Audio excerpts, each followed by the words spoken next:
Good morning. It's March 30th. It's Tuesday. It's going to be a sunny day, finally. And it's Tuesday of Holy Week. Now, in the tradition of the church, Monday or Tuesday of Holy Week, we look at a couple of passages. Um, One is where Jesus is traveling back and forth from Jerusalem to the little village where he stays. And he along the way sees a fig tree and it doesn't have any figs on it, and he curses this fig tree, stupid tree. And later the disciples are going back by that same tree and they see that it's withered, and they say, look. And commentators have wondered for centuries why Jesus did this. It wasn't even fig season, so there's no reason for him to be disappointed by the tree. Most commentators think, well, the fig tree, the figs really represent the attitude of the religious leaders toward Jesus at that time. And so there's no fruit on the tree. And so he curses the tree. The tree will not bear any more fruit because they've rejected me. Something like that. Then he goes to the temple.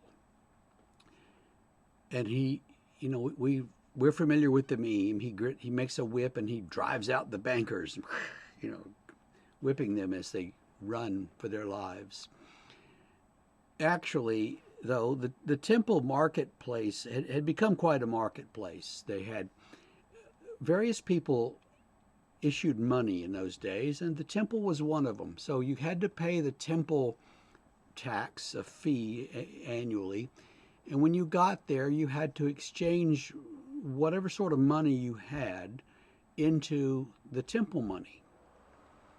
And so they would handle that right there at a desk. And of course, they would get a percentage of your money as a fee for the transaction, kind of like the fee you pay if you change your money into euros at the airport.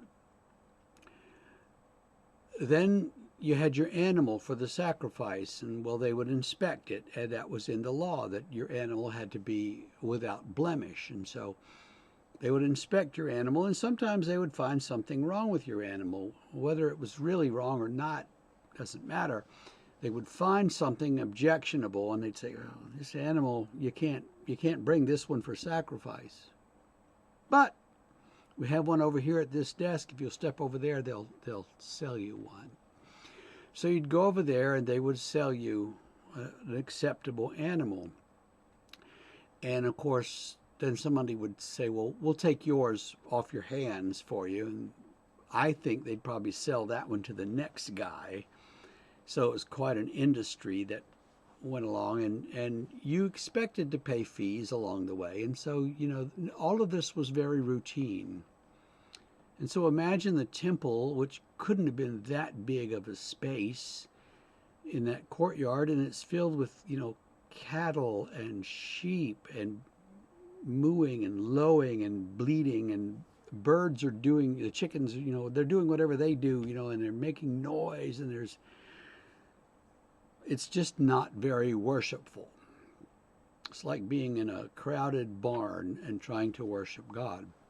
And Jesus says, this is not acceptable, and just drives them all out, cleansing the temple, as tradition puts it in our Bibles. And that's really something that he wants to do, to show people that, worship is different from what you've always thought. And it's not about the sacrifices. It's about something more.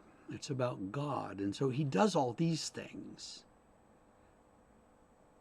How can we cleanse our temple, our hearts and minds? How can we cleanse our church? How can we lead ourselves and our congregation to becoming more and more worshipful? That's the question for today and for Holy Week. Keep praying.